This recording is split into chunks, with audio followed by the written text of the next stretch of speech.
बर्बाद हुई। दूसरी बात वो कहता था कि भारतीय समाज को बर्बाद करना है तो भारतीय शिक्षण पद्धति का नाश करो। तो मैकॉले कहा करता था कि जो भारतीय शिक्षण पद्धति है, वो खुद मानता था इस बात को, यह दुनिया की सबसे ज्यादा विकसित और सबसे अच्छी पद्धति।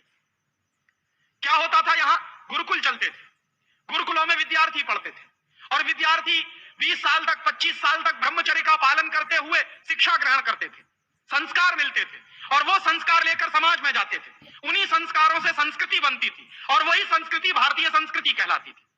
ऋषि थे, मुनि थे, बड़े बड़े ज्ञानी थे, महात्मा थे, वो गुरुकुलों को चलाया करते थे और सारे के सारे गुरुकुल जो चला करते थे उनमें वेदों का अध्ययन, पुराणों का अध्ययन, उपनिषदों का अध्ययन, जो भारतीय ज्ञान है, जो भारतीय मनीषा है, उन्हीं सब का अध्ययन संस्कृत के माध्यम से कराया जाता था।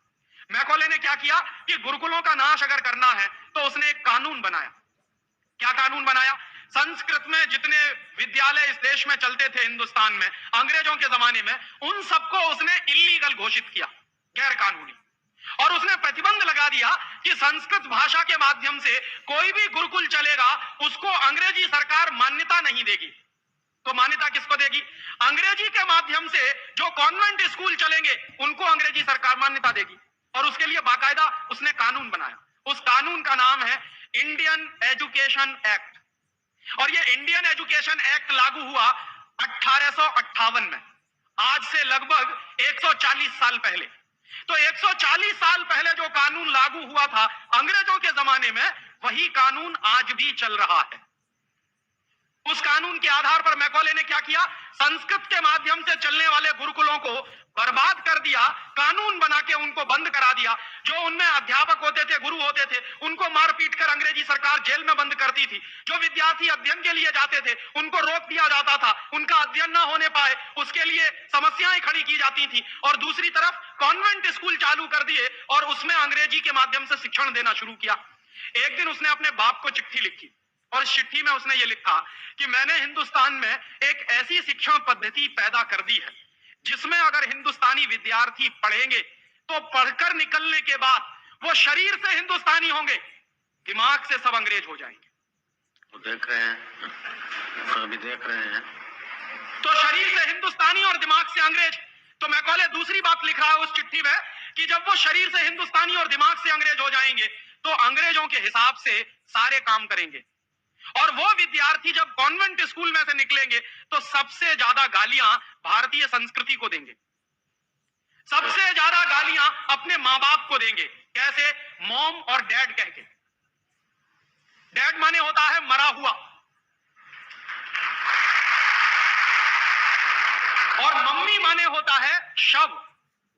इजिप्ट में आप जाइए, मिस्र एक देश है, वहां पे मम्मीज कहा जाता है किसको? मरे हुए आदमी के शव को। तो हमारी मां हो गई मम्मी और पिताजी हो गए डैड। आया कहां से ये? मैकॉले ने डाल दिया हमारे दिमाग में। और मैं ये कहता हूं कि मैकॉले तो मर गया, उसका बाप भी मर गया, सब मर गए, भगवान उनकी आत्मा को शांति दे, लेकिन उसकी जो आत्मा है वो हम सब में प्रवेश कर गई है। और कैसे प्रवेश कर गई है? मैं आपको ये इतिहास की सच्चाई बता रहा हूं कि जिस जमाने में मैकॉले ने इस देश में सबसे पहला कॉन्वेंट स्कूल खोला था कलकत्ता में, वो कॉन्वेंट स्कूल चला नहीं, बंद हो गया। क्यों बंद हो गया? क्योंकि कोई भी भारतीय माँ बाप अपने बच्चे को कॉन्वेंट में पढ़ाने को नहीं भेजता था। अंग्रेजों के जमाने की बात बता रहा हूं। अंग्रेज अपनी पूरी ताकत लगाकर भी इस देश में कॉन्वेंट स्कूल चला नहीं पाए, लेकिन अंग्रेजों के जाने के बाद गांव गांव में, गली गली में कॉन्वेंट स्कूल चल रहे हैं। और ऐसे मम्मी डैडी पैदा हुए हैं इस देश में जो बच्चे का जन्म लेने के पहले रजिस्ट्रेशन करवाए आते हैं कॉन्वेंट स्कूलों। कहते हैं कि अगर रजिस्ट्रेशन नहीं कराया तो एडमिशन नहीं मिलेगा। तो कॉन्वेंट स्कूल में पढ़ाना बहुत जरूरी है बच्चे को। और मैं अक्सर पूछता हूं कि काहे को पढ़ाते हैं कॉन्वेंट स्कूल में?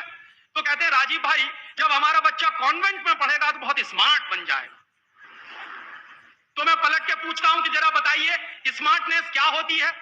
तो अक्सर माँ बाप मुझे जवाब देते हैं जो दिल्ली बंबई में रहते हैं कि हम बच्चे को कॉन्वेंट में इसलिए पढ़ने को भेजते हैं कि जब वो कॉन्वेंट में पढ़ेगा तो टाई लगाएगा, मोजे जूते पहनेगा, बढ़िया सूट है।